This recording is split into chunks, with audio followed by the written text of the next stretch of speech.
ये आकाशवाणी रायपुर है। प्रादेशिक समाचार बुलेटिन के साथ मैं लता देवी चौहान।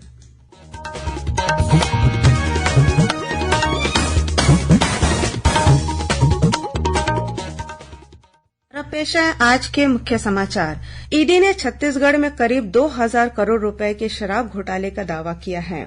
छत्तीसगढ़ तेलंगाना की सीमा पर सुरक्षा बलों के साथ हुई मुठभेड़ में 2 माओवादी मारे गए। नेता प्रतिपक्ष ने मुख्यमंत्री को पत्र लिखकर प्रदेश में बेमौसम बारिश के कारण किसानों की फसलों को हुए नुकसान का मुआवजा देने की मांग की। और मौसम विभाग ने आज देर शाम बस्तर संभाग में गरज चमक के साथ हल्की से मध्यम वर्षा होने के साथ आकाशीय बिजली गिरने की चेतावनी दी है।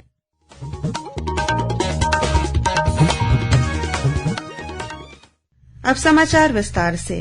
प्रवर्तन निदेशालय ईडी ने प्रदेश में शराब घोटाले में 2000 करोड़ रुपए के भ्रष्टाचार और मनी लॉन्ड्रिंग होने का दावा किया है। प्रेस को जारी एक विज्ञप्ति में ईडी ने कहा कि धन शोधन निवारण अधिनियम पीएमएलए के प्रावधानों के तहत कल घोटाले के कथित मास्टरमाइंड कारोबारी अनवर ढेबर को गिरफ्तार किया है। ईडी ने कहा है कि इस मामले में बीते मार्च महीने में कई स्थानों पर तलाशी ली गई और कई व्यक्तियों के बयान दर्ज किए गए। इस दौरान एकत्र किए गए सबूतों से वर्ष 2019 और 2022 के बीच 2000 करोड़ रुपए के भ्रष्टाचार और मनी लॉन्ड्रिंग के संकेत मिले हैं। ईडी ने यह भी कहा कि अनवर ढेबर के नेतृत्व में एक संगठित आपराधिक सिंडिकेट राज्य में काम कर रहा था। उन्होंने कहा कि इसमें कुछ राजनीतिक और वरिष्ठ नौकरशाह भी शामिल हैं।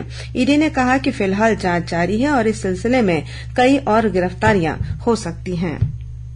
सुकमा जिले की सीमा से लगे तेलंगाना के चेरला इलाके में सुरक्षा बलों के साथ हुई मुठभेड़ में 2 माओवादी मारे गए हैं। घटनास्थल से मृत माओवादी के शव के साथ एक एसएलआर राइफल भी बरामद की गई है। हमारे संवाददाता से मिली जानकारी के मुताबिक तेलंगाना और छत्तीसगढ़ की सीमा पर ग्रे हाउंड के जवान तलाशी अभियान पर निकले थे। इस दौरान कोत्तागुड़म जिले के चेरला इलाके में पहले से घात लगाए बैठे माओवादियों ने सुरक्षा बलों पर फायरिंग शुरू कर दी। जवानों द्वारा की गई जवाबी कार्रवाई में माओवादियों के एलओएस कमांडर सहित 2 माओवादी मारे गए।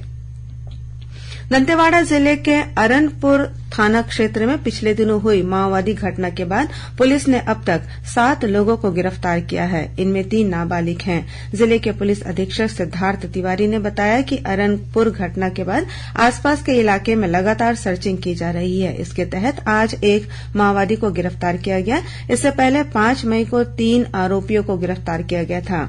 इन सभी आरोपियों को आज न्यायिक रिमांड पर जेल भेज दिया गया। ये सभी माओवादी दरबा डिवीजन के मलांगीर एरिया कमेटी के मिलिशिया सदस्य हैं। वहीं इस मामले में 3 नाबालिग को भी गिरफ्तार किया गया था, जिन्हें बाल सुधार गृह भेजा गया। गौरतलब है कि दंतेवाड़ा जिले में बीते 26 अप्रैल को माओवादियों द्वारा किए गए आईईडी विस्फोट में डीआरजी के 10 जवान और एक वाहन चालक शहीद हो गए थे।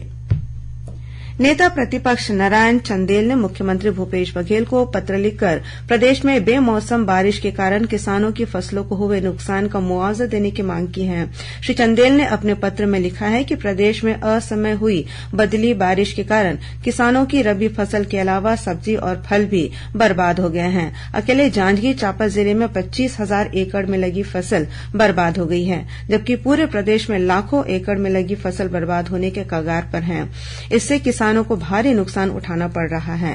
उन्होंने कहा कि अभी तक राज्य सरकार की तरफ से फसलों को नुकसान का कृषि और राजस्व विभाग द्वारा सर्वे भी शुरू नहीं किया गया है। उन्होंने अपने पत्र में कहा है कि जल्द से जल्द सर्वे शुरू कर किसानों को हुए नुकसान का मुआवजा दिया जाए। प्रदेश में लगभग 12,500 शिक्षकों के पदों पर भर्ती के लिए ऑनलाइन आवेदन की प्रक्रिया आज से शुरू हो गई है। आवेदन की अंतिम तिथि 23 मई निर्धारित की गई है। वहीं 24 से 26 मई तक त्रुटि सुधार किया जा सकेगा। 2 जून को परीक्षार्थियों के लिए प्रवेश पत्र वेबसाइट पर अपलोड कर दिया जाएगा। परीक्षा की तिथि 10 जून संभावित है। परीक्षा 2 पालियों में होगी। पहली पाली में शिक्षकों और दूसरी पाली में सहायक शिक्षकों की परीक्षा होगी। व्यावसायिक परीक्षा मंडल व्यापम ने परीक्षा के लिए 30 केंद्र निर्धारित किए हैं। व्यापम के अधिकारियों ने बताया कि परीक्षा वस्तुनिष्ठ आधार पर होगी। 4 विकल्प में से एक सही विकल्प पर निशान लगाना होगा। स्नातक चिकित्सा पाठ्यक्रमों में प्रवेश के लिए राष्ट्रीय प्रवेश सह पात्रता परीक्षा नीट आज आयोजित की गई। यह परीक्षा देश के विभिन्न शहरों के अलग अलग केन्द्रों और देश के बाहर 14 शहरों में हुई। छत्तीसगढ़ में भी आज करीब 1.5 लाख विद्यार्थियों ने नीट की परीक्षा दी। इसके लिए राजधानी रायपुर सहित प्रदेश के 13 जिलों में केन्द्र बनाए गए थे। इस परीक्षा में सफल होने वाले विद्यार्थी प्रदेश के 13 मेडिकल कॉलेज में प्रवेश ले सकेंगे। इन कॉलेज में एमबीबीएस की लगभग 2,000 सीटें हैं। रायपुर में करीब 15,000 विद्यार्थियों ने नीट की परीक्षा दी। राष्ट्रगान के रचयिता गुरुदेव रवीन्द्रनाथ टैगोर की 162वीं जयंती के अवसर पर आज प्रदेश भर में विभिन्न कार्यक्रम आयोजित किए जा रहे हैं। विधानसभा अध्यक्ष डॉक्टर चरणदास महंत ने गौरेला पेण्ड्रा मरवाही जिले के गौरेला स्थित जिला चिकित्सालय परिसर में रवीन्द्रनाथ टैगोर की मूर्ति का अनावरण किया। साथ ही टैगोर वाटिका और संग्रहालय का शिलान्यास भी किया। इस मौके पर भाषाविद और संगीतज्ञ चित्तरंजन कर द्वारा रविन्द्र संगीत की प्रस्तुति दी गई। प्रादेशिक समाचार आप आकाशवाणी रायपुर से सुन रहे हैं। छत्तीसगढ़ की खबरों से है आपका वास्ता और खबरों की विश्वसनीयता से है हमारा वास्ता। आकाशवाणी समाचार रायपुर के प्रादेशिक समाचार बुलेटिन के साथ ही हमारे समसामयिक कार्यक्रम आप रेडियो के अलावा अपने मोबाइल पर भी सुन सकते हैं। आकाशवाणी समाचार फेसबुक, ट्विटर और यूट्यूब पर भी उपलब्ध है। हमारा Facebook page Chhattisgarh news on AIR, Twitter handle CGAIR news और हमारा यूट्यूब चैनल है छत्तीसगढ़ AIR न्यूज। तो अब रेडियो के साथ ही आपके मोबाइल के जरिए भी हम पहुंच रहे हैं आप तक। छत्तीसगढ़ की हर खबर के लिए सुनते रहिए आकाशवाणी समाचार। और अब आगे बढ़ते हैं बाकी के समाचारों की ओर।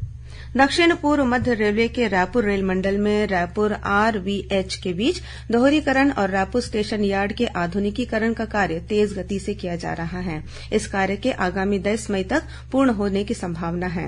रायपुर रेल मंडल के अधोसंरचना विकास के कार्य पूर्ण होने से यात्रियों को अनेक सुविधाएं मिलेंगी।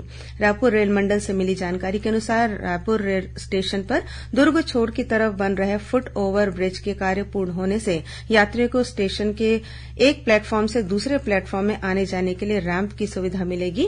वहीं रायपुर के टिटलागढ़ के बीच दोहरीकरण का कार्य पूर्ण होने से ट्रेनों के परिचालन में सहायता मिलेगी। इससे गाड़ियों के चलाने की क्षमता बढ़ेगी, जिसका लाभ यात्रियों को मिलेगा। रेलवे प्रशासन ने दंतेवाड़ा से किरंदुल के बीच चलने वाली यात्री ट्रेनों के परिचालन पर 12 मई तक के लिए रोक लगा दी है। हालांकि इस दौरान किरंदुल से विशाखापट्टनम तक मालगाड़ियों की आवाजाही जारी रहेगी। मिली जानकारी के अनुसार ईस्ट कोस्ट रेल मंडल ने माओवादियों द्वारा चलाए जा रहे TCOC सप्ताह की वजह से ट्रेनों के परिचालन पर रोक लगाने का निर्णय लिया है। वहीं एक दिन पहले दंतेवाड़ा किरंदुल के बीच मालगाड़ी का एक डिब्बा पटरी से उतर गया था। इसकी वजह से भी ट्रेनों की आवाजाही प्रभावित हुई थी। पीएम श्री स्कूल योजना के लिए राजनांदगांव, मोहला, मानपुर चौकी और खैरागढ़, छुईखदान, गंडई जिले के 15 सरकारी स्कूलों का चयन हुआ है। चयनित स्कूलों में सारी सुविधाएं उपलब्ध होंगी। इसकी मॉनिटरिंग पीएम पोर्टल से की जाएगी। स्कूल शिक्षा विभाग के अधिकारियों ने बताया कि चयनित स्कूलों का दौरा कर जल्द ही मसौदा तैयार किया जाएगा। योजना में शामिल प्रत्येक स्कूलों को 2.25 करोड़ रुपए से अधिक की राशि दी जाएगी। इनमें 1 करोड़ 24 लाख रुपए केंद्र और 63 लाख रुपए राज्य सरकार वहन करेगी। पीएमश्री स्कूलों में कक्षा 6वीं से 12वीं तक के विद्यार्थी अध्ययन करेंगे। अधिकारियों ने बताया कि पीएमश्री स्कूलों में विद्यार्थियों के लिए सुरक्षित और शैक्षणिक वातावरण के साथ ढांचागत व्यवस्था तथा संसाधन मौजूद होंगे। इससे राष्ट्रीय शिक्षा नीति को लागू करने में मदद मिलेगी। स्कूलों में नवीनतम तकनीक, स्मार्ट क्लास, खेल और आधुनिक इंफ्रास्ट्रक्चर पर विशेष ध्यान दिया जाएगा। इसके अलावा लाइब्रेरी, कौशल प्रयोगशाला, कंप्यूटर और साइंस लैब की भी स्थापना की जाएगी।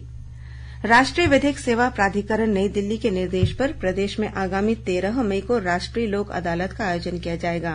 इसमें बैंक, बीमा, फाइनेंस, BSNL, विद्युत विभाग सहित नगर पालिका और अन्य राजीनामा योग्य प्रकरणों में पक्षकारों की आपसी सहमति से संबंधित मामलों का निराकरण किया जाएगा। यह राष्ट्रीय लोक अदालत पक्षकारों की भौतिक और वर्चुअल दोनों ही माध्यमों से उनकी उपस्थिति में निराकृत की जाएंगी। इस संबंध में जिला और सत्र न्यायाधीश संतोष शर्मा ने न्यायाधीशों, जिलों के न्यायिक अधिकारियों, कलेक्टर, पुलिस अधीक्षक, बैंक तथा बीमा सहित विभिन्न विभागों के अधिकारियों की बैठक ली। राज्य स्तरीय ओपन बैडमिंटन प्रतियोगिता का अब से कुछ देर बाद समापन होगा।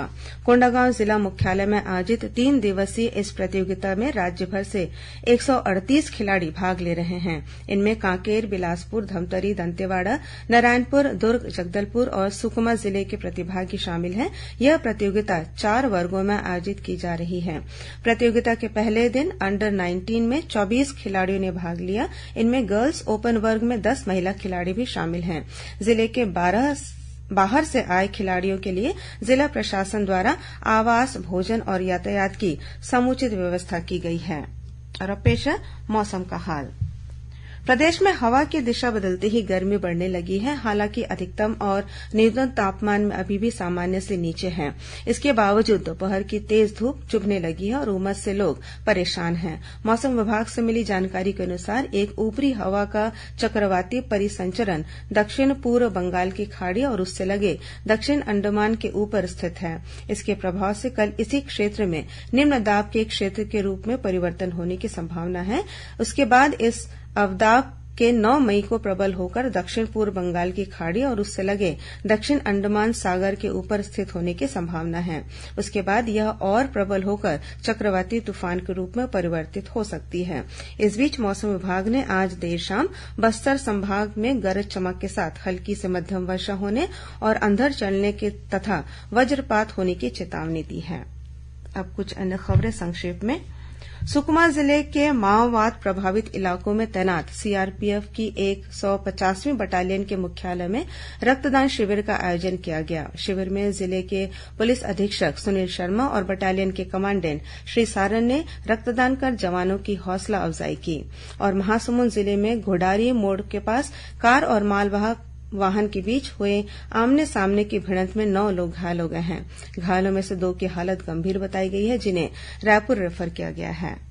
अंत में मुख्य समाचार एक बार फिर।